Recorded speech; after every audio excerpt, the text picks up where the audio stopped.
최근에 우리 청취자님들 뉴스 보시면서 이런 생각 해보신 적 있을 겁니다. 기업들이 대체 왜 그토록 재생에너지 확보에 막 수백억, 수천억 원을 쏟아붓는 걸까 하고요. 네, 요즘 경제 뉴스에 정말 하루가 멀다 하고 나오는 주제죠. 맞아요. 그래서 오늘 우리가 파헤칠 이 두 가지 텍스트를 나란히 펼쳐놓고 보면요. 그 해답이 단순히 착한 기업이 되기 위한 환경 보호가 아니라는 걸 알게 되실 겁니다. 아주 피말리는 생존장부 싸움에 있다는 걸 명확히 아시게 될 텐데요. 그렇습니다. 오늘 다룰 자료들이 아주 흥미롭죠? 네, 오늘 첫 번째 자료는 온실가스 배출량 산정의 기초 뼈대를 세워주는 블로그 형식의 가이드라인이고요. 두 번째 자료는 실제 기업 실무자들을 위해서 만들어진 아주 고도화된 컨설팅이랑 교육용 심화 자료입니다. 이 두 텍스트를 관통하는 아주 핵심적인 키워드가 하나 있죠. 네, 바로 우리가 흔히 간접 배출이라고 부르는 스코프2입니다. 이 분야 뉴스를 팔로우하시는 우리 청취자님들께 간접 배출이라는 개념 자체가 아주 낯설지는 않으실 텐데요. 네, 이미 많이들 들어보셨을 겁니다. 하지만 오늘 우리의 미션은 이 스코프2의 겉핥기식 의미를 넘어설 겁니다. 기업들이 왜 똑같은 전기를 쓰고도 배출량 장부를 굳이 두 개로 나누어 쓰는지, 그리고 그 치열한 회계적 마법의 실체가 대체 무엇인지 오늘 완벽하게 해체해 볼 계획입니다. 아주 기대가 되는데요. 본격적으로 들어가기 전에 제가 비유를 하나 들어볼게요. 우리가 배달 음식을 시켜 먹는다고 쳐보죠. 내가 직접 가스불을 켜서 요리하진 않았잖아요. 그렇죠. 식당에서 요리를 하죠. 네. 하지만 나를 위해 요리하는 과정에서 발생한 그 가스 배출의 책임은 결국 음식을 시킨 나에게 있다. 이런 원리랑 비슷한 거 아닙니까? 아주 정확한 비유입니다. 우리가 흔히 놓치는 지점이 바로 거기서부터 시작하거든요. 아, 그런가요? 네, 공장 불뚝에서 직접 내연을 뿜어내는 스코프 1은 눈에 보이니까 직관적으로 통제가 가능해 보입니다. 그런데 외부에서 만들어진 전기나 스팀을 사서 쓸 때 발생하는 스코프 2는 이게 기업의 의지만으로는 통제하기 어려운 변수들이 정말 너무 많거든요. 내가 직접 태운 게 아니니까요. 맞습니다. 내가 직접 석탄을 태우진 않았더라도 나를 위해 전기를 생산한 발전소가 화석연료를 태웠다면 그 책임의 꼬리표가 고스란히 전기를 쓴 기업의 장부로 날아와 꽂힌다는 논리입니다. 꼬리표가 날아와 꽂힌다. 와, 이거 표현이 확 와닿네요. 결국 공장을 24시간 내내 가동해야 하는 기업 입장에서는 전력 사용량 자체를 획기적으로 줄이지 못한다면 이 꼬리표의 무게를 어떻게 가볍게 만들 것인가, 이게 핵심 과제가 될 수밖에 없는 거죠. 그 꼬리표의 무게를 결정짓는 첫 번째 변수가 자료에 아주 구체적인 통계로 등장하더라고요. 제가 보면서 좀 놀랐는데. 네, 2006년과 2020년 데이터 말씀이시죠? 네네, 한국 에너지원별 발전량 데이터요. 네. 이 기간 동안 우리나라 총 발전량이 약 38만 기가와트시에서 55만 기가와트시로 무려 51%나 급증을 했습니다. 어마어마하게 늘어났죠. 그런데 발전 비중, 즉 그 에너지 믹스의 변화를 보니까 석탄은 37%에서 34%로 조금 줄고 원자력은 39에서 27%로 줄었어요. 그리고 신재생 에너지는 늘었죠. 네, 늘긴 늘었는데 1%에서 8%로 뛰어올랐단 말이죠. 아니, 전력 사용량은 이렇게 폭발적으로 늘어났는데 신재생 비중은 고작 8%에 불과하다는 이 팩트. 이거 실무자들한테는 엄청난 압박 아닙니까? 엄청난 압박이죠. 왜냐하면 기업이 아무리 자체 공장 내부에 막 고효율 LED 전구를 달고 최신식 인버터를 설치해서 전기를 아껴 쓴다고 한들 한계가 있거든요. 국가 단위 믹스 때문이군요. 맞습니다. 국가 전체 전력망의 에너지 믹스가 여전히 화석연료 중심이라면 개별 기업의 노력만으로는 명확한 한계가 존재합니다. 똑같이 전기를 아껴도 결과가 다르다는 거네요. 그렇죠. 똑같은 1kWh의 전기를 소비하더라도 그 전기가 태양광 패널에서 온 건지 아니면 석탄 화력발전소에서 만들어진 건지에 따라서 장부에 기록되는 온실가스 배출량은 천차만별이 됩니다. 아, 그러니까 국가 전력망 자체가 얼마나 깨끗한지가 이미 그 기업의 베이스라인이 되어버린다는 거군요. 정확합니다. 거대한 베이스라인으로 작용하는 거죠. 그래서 이 가이드라인 자료를 보면 그 베이스라인을 정확히 수치화한 그 아주 복잡한 숫자가 하나 등장하잖아요. 네, 배출계수 말씀이시군요. 네, 한국의 국가 고유 전력 배출 계수.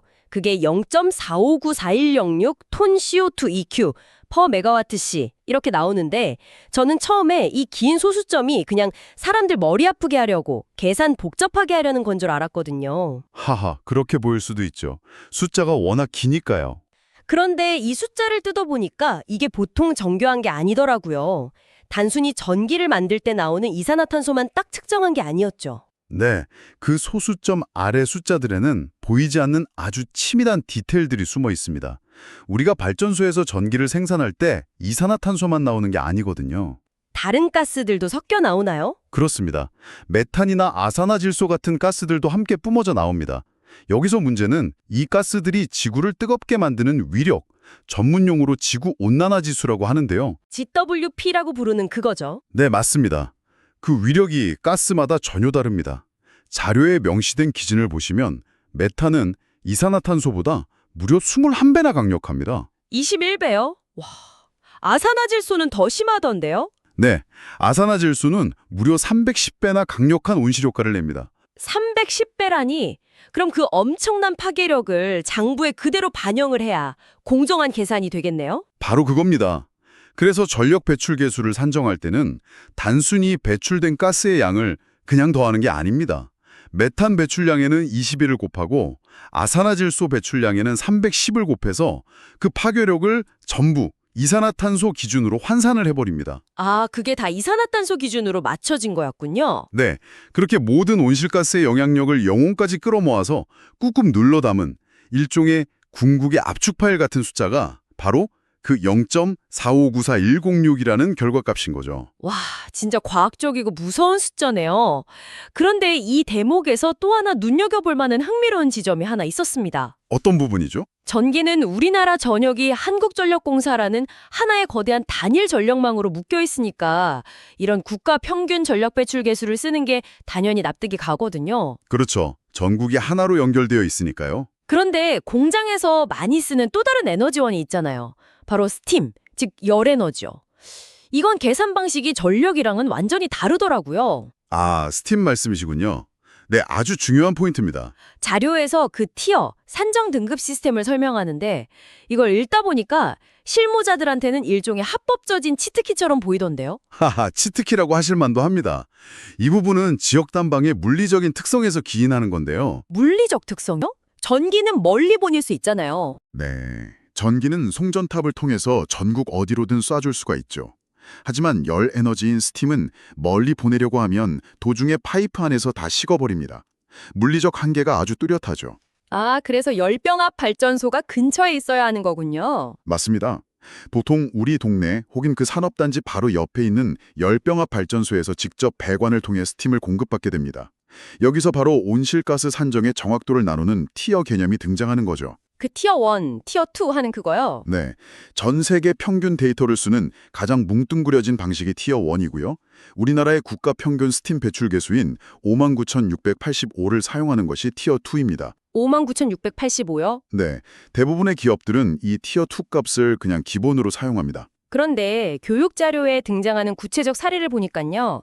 만약 우리 공장이 경부고속도로 톨게이트 근처에 있는 한국지역난방공사 판교지사나 수도권지사 여기서 스팀을 끌어다 쓴다면 굳이 그 평균값인 티어2를 쓸 필요가 없다는 거잖아요. 바로 그겁니다. 자체 고유값인 티어3를 적용했을 때 시뮬레이션 결과가 정말 놀랍더라고요. 네, 그게 바로 데이터가 기업의 무기가 되는 순간이죠. 한국지역난방공사 수도권지사가 자체적으로 정밀하게 측정한 티어3 배출 계수를 보면 약 36,156이 나옵니다. 아까 국가 평균인 티어2 값이 59,685라고 하셨잖아요. 네, 그렇죠. 우와, 그러면 수치가 거의 40% 가까이 뚝 떨어지는 거네요. 아니, 공장에 스팀 밸브를 잠근 것도 아니고 기계를 멈춘 것도 아닌데 단순히 더 정확한 지역 맞춤형 데이터를 찾아내서 장부에 적용했다. 이 사실 하나만으로 전체 배출량의 거의 절반을 날려버릴 수 있다는 건데 이거 실무적으로 엄청난 레버리지 아닙니까? 에게 가장 유리하고 정확한 배출계수 데이터를 발굴해내는 일종의 정보전의 성격도 아주 강하게 띠고 있는 거죠. 정보전, 진짜 딱 맞는 말이네요. 자, 그럼 여기서 물리적인 현실은 하나도 변하지 않았는데 장부상 배출량이 확연히 달라지는 이 기묘한 현상, 그 끝판왕으로는 한번 넘어가 보죠. 네, 장부 이야기군요. 제가 오늘 다루는 이 심화교육 자료에서 가장 흥미롭게 읽었던 핵심 딜레마가 바로 하나의 공장, 두 개의 장부 시스템입니다. 실무자들이 가장 골머리를 앓는 부분이죠. 실무자들은 스코프2를 계산할 때 로케이션 베이스드, 즉 지역 기반 방식이랑 마켓 베이스드, 시장 기반 방식, 이 두 가지를 동시에 써야 한다고 나오는데요. 대체 왜 똑같은 전기를 썼는데 장부를 두 개나 만들어야 하는 겁니까? 이 부분은 온실가스 회계 기준이 발전해온 역사적 배경을 먼저 좀 이해하실 필요가 있습니다. 역사적 배경이요? 네, 먼저 첫 번째 장부인 지역 기반, 즉 로케이션 베이스드 장부는 말 그대로 물리적인 현실을 아주 냉정하게 반영합니다. 우리 공장이 한국에 있으니까 한국 전력망 평균을 쓴다는 거죠? 맞습니다. 한국 전력망의 평균 믹스인 아까 그 0.4594106을 곱하는 아주 직관적이고 피할 수 없는 현실이죠. 하지만 이 방식만 존재한다면 아주 심각한 문제가 생깁니다. 어떤 문제가 생기죠? 만약 어떤 기업이 우리는 화석연료 전기를 도저히 쓰기 싫다. 그래서 돈을 수억 원을 더 내고 태양광 발전소와 계약을 맺어서 재생에너지를 구매하겠다고 나섰다고 칩시다. 아주 훌륭한 기업이네요. 그렇죠. 그런데 연말 장부에는 여전히 국가 평균 석탄 전기를 쓴 것으로 계산된다면 어떨까요? 억울하죠. 돈은 돈대로 썼는데. 맞습니다. 그 기업 입장에서는 억울해서라도 굳이 비싼 친환경 투자를 할 이유가 완전히 사라져버립니다. 아하, 그러니까 기업들이 자발적으로 재생에너지에 돈을 쓰도록 유인하기 위해서 새로운 회계적 약속을 만들어준 거군요. 바로 그겁니다. 내가 돈을 주고 어떤 전기의 속성을 구매했는지를 인정해주는 그 계약적 현실, 그게 바로 두 번째 장부인 시장 기반 방식이네요. 정확하게 이해하셨습니다. 시장 기반 장부에서는 기업이 신재생 에너지 공급 인증서, 즉 REC를 구매하거나 전력 구매 계약을 통해서 재생에너지를 직접 조달한 실적을 온전하게 인정을 해줍니다. 콘센트에서 나온 전기가 어디서 왔던 상관없다는 거군요. 네, 물리적으로 공장 콘센트에 꽂힌 전자가 석탄 발전소에서 왔던 풍력 발전소에서 왔든 그건 상관없습니다. 계약상 재생에너지를 샀다면 그만큼의 전력은 온실가스 배출 계수를 아예 0으로 처리해주는 강력한 인센티브인 거죠. 0으로요? 와, 자료에 제시된 그 15만 명 규모 제조 공장의 시뮬레이션을 돌려보니까 이 차이가 얼마나 극적인지 확 와닿더라고요. 네, 그 사례가 아주 극명하죠. 연간 800만 킬로와트시의 전기를 쓰는 공장인데요. 첫 번째 장부인 지역 기반으로 돌리면 아까 말한 국가 평균이 곱해져서 3,392톤의 탄소 배출량이 산출이 됩니다. 네, 지역 기반 계산이죠. 그런데 이 공장이 비용을 좀 들여서 전체 사용량의 30%만큼 아까 말씀하신 그 REC를 구매했어요. 그럼 두 번째 시장 기반 장부에서는 800만 킬로와트시 중에 30%가 배출량 0으로 그냥 지워집니다. 마법처럼 지워지죠. 나머지 70%만 계산하니까 최종 배출량이 2,374톤으로 뚝 떨어져요. 무려 1,018톤이 서류상에서 그냥 증발을 해버린 겁니다. 맞습니다. 그런데 바로 그 매력적인 마법 때문에 수많은 실무자들이 아주 치명적인 함정에 빠지곤 합니다. 함정이요? 이중계산 말씀하시는 건가요? 네, 심화교육 자료에서도 이 오류를 가장 강도 높게 경고하고 있죠. 가장 흔하게 저지르는 실수가 뭐냐면요. 기업이 REC를 구매해놓고는 자신들의 물리적 현실을 나타내는 첫 번째 장부, 즉 지역 기반 장부에서 슬쩍 그 감축분을 빼버리는 행위입니다. 혜택은 시장 기반 장부에서 봐야 하는 건데 자기가 돈 주고 샀으니까 실제 물리적 배출량인 지역 기반 장부에서도 마이너스를 해버린다는 거군요.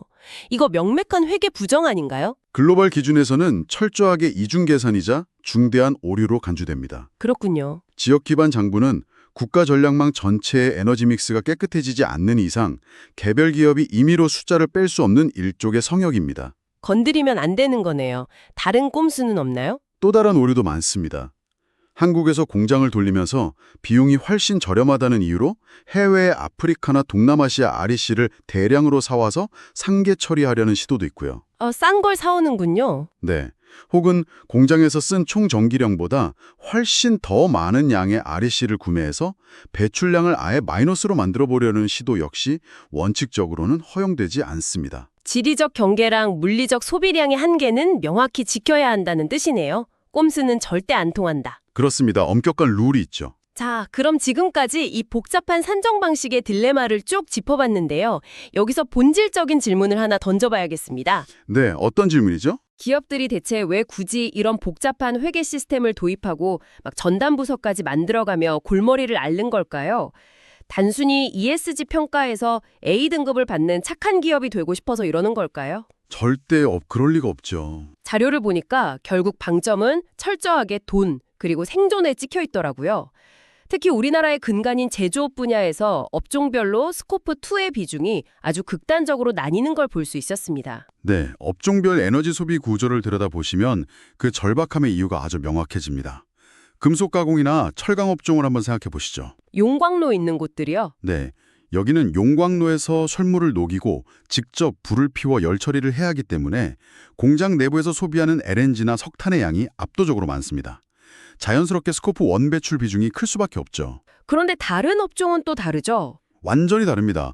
플라스틱을 찍어내는 거대한 사출기나 건조기 또는 반도체와 정밀전자 부품을 생산하기 위해서 24시간 내내 일정한 온도와 습도를 유지해야 하는 클린룸 시설은 어떨까요? 거기는 불을 피우지는 않잖아요. 불은 안 피우지만 어마어마한 양의 전력을 끊임없이 빨아들입니다. 아, 그래서 그런 업종은 전체 탄소 배출량의 70%에서 많게는 85%까지가 전부 전기에서 비롯되는 스코프2 배출이라고 명시되어 있었군요. 맞습니다.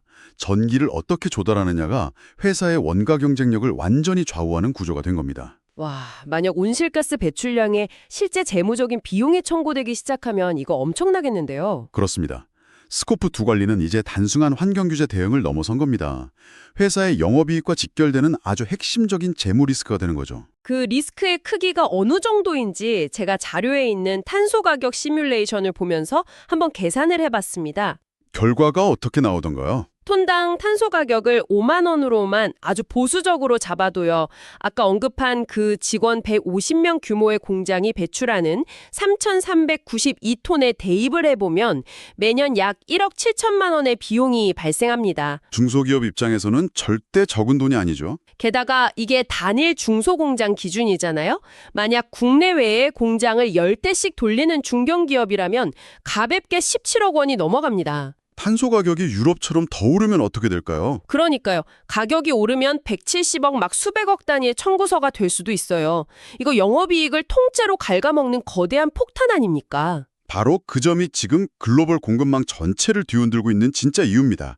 단지 정부가 벌금이나 세금을 매길까 두려워서 이러는 게 아닙니다. 더 큰 그림이 있군요. 네, 최근 본격화되고 있는 국제지속가능성 기준위원회 ISSB의 S2 기후 공시 의무화나 유럽연합의 기업 지속가능성 보고 지침 CSRD 같은 것들을 살펴보시면요.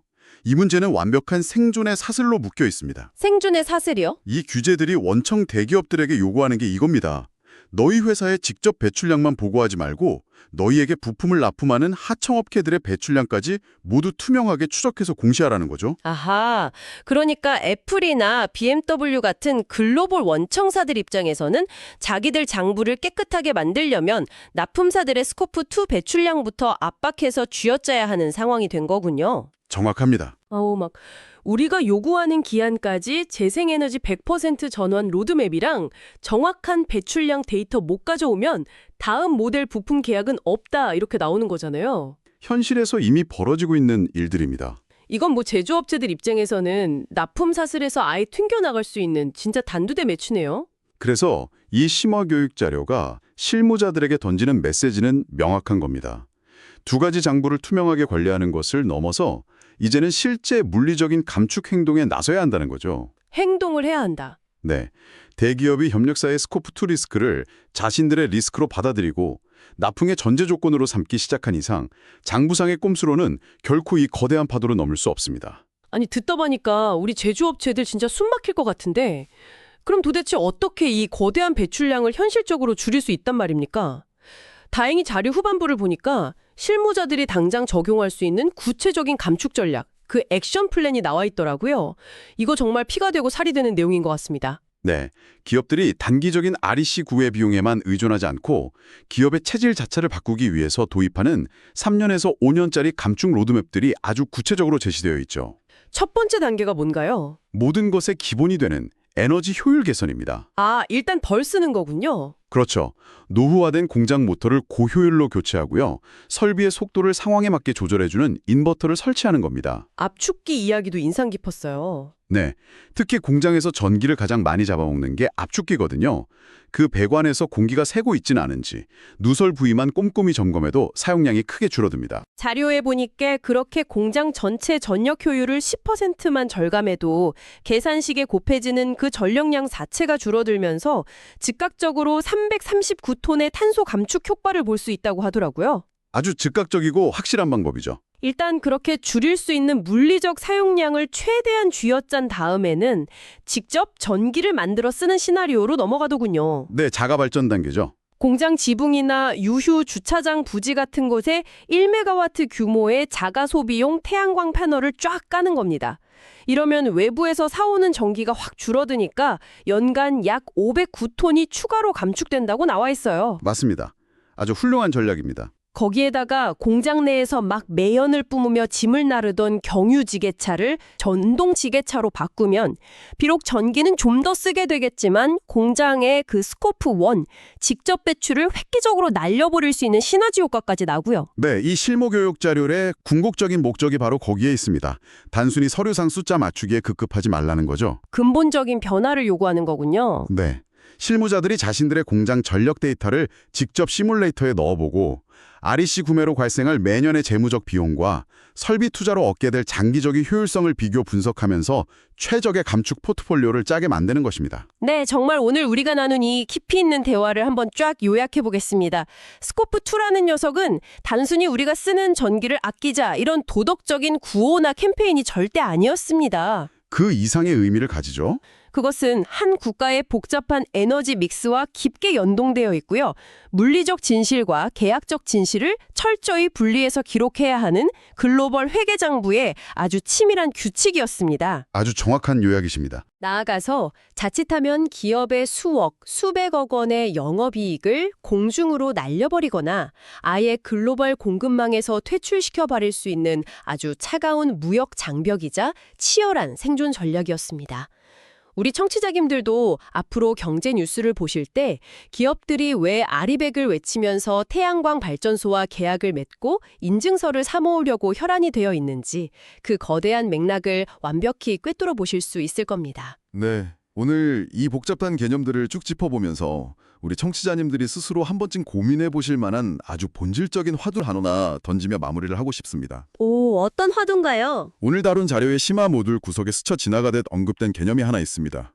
바로 자녀 믹스라는 개념인데요. 자녀 믹스요? 자, 한번 현실적인 시나리오를 상상해 보시죠. 자본력이 막강하고 ESG 압박을 강하게 받는 글로벌 대기업들이 막대한 자금을 동원해서 시장에 풀린 REC, 즉 재생에너지 인증서를 모조리 싹쓸이했다고 가정해 봅시다. 그래서 자신들의 시장 기반 장부 배출량을 완벽하게 0으로 만들었어요. 오, 그럼 그 돈 많은 대기업들의 장부는 더할 나위 없이 깨끗해지겠네요. 여기저기서 박수 받으면서 ESG 우수 기업으로 선정되겠죠? 바로 그 지점입니다. 대기업들의 장부는 아주 깨끗해졌죠. 하지만 국가 전체 전력망은 여전히 막대한 양의 석탄과 가스를 태워서 전기를 생산하고 있습니다. 물리적 현실은 변한 게 없으니까요. 아, 전체 발전소에서 연기는 계속 나고 있다는 거잖아요. 네, 대기업들이 서류상으로 깨끗한 재생에너지의 목만 쏙 빼가버렸다면 그들이 사가지 않고 전력망에 남겨진 나머지 평범한 전기, 즉 잔여 믹스의 질은 어떻게 될까요? 잠깐만요. 전체 전력망의 더러인 배출량은 그대로인데 깨끗한 분모만 사라진 겁니다. 그렇게 되면 장부상 그 잔여 믹스의 온실가스 배출 계수는 이전보다 훨씬 더 지저분하고 높게 치솟을 수밖에 없습니다. 와, 이거 진짜 등골이 서늘해지는 통찰인데요. 분모가 빠져나가니까 남은 전기는 농도가 훨씬 진해지는 거네요. 맞습니다. 결국 REC자는 서류를 구매할 경제적 여력이 없는 수많은 영세 중소기업들이나 우리 같은 일반 가정의 소비자들은 자신도 모르는 사이에 장부상으로 훨씬 더 농축된 더러운 화석연료 전기를 몰아서 쓰고 있는 것으로 모든 책임을 떠안게 되는 구조적 모순이 발생할 수 있습니다. 와, 대기업들의 완벽한 탄소제로 장부, 그 이면에 남겨진 그 짙은 탄소의 꼬리표를 결국 시스템의 가장 밑바닥에 있는 우리가 평범한 소비자나 중소기업이 덤터기 쓸 수도 있다는 뜻이잖아요. 바로 그런 딜레마가 숨어 있는 거죠. 이건 정말 자본주의와 환경회계가 만났을 때 생기는 너무나 묵직한 문제네요. 우리 청취자님들, 오늘 밤 무심코 방해 스위치를 켤 때 우리가 쓰는 이 전기의 진짜 꼬리표가 과연 누구의 장부를 향해 가고 있는지 그 서늘한 잔여 믹스의 현실을 한 번쯤 고민해 보셨으면 좋겠습니다. 네, 많은 생각할 거리를 던져주는 주제였습니다. 오늘 우리가 준비한 깊이 있는 분석은 여기까지입니다. 끝까지 함께해 주신 우리 청취자 여러분, 진심으로 감사합니다. 시야를 넓히는 시간이 되셨기를 바랍니다. 감사합니다.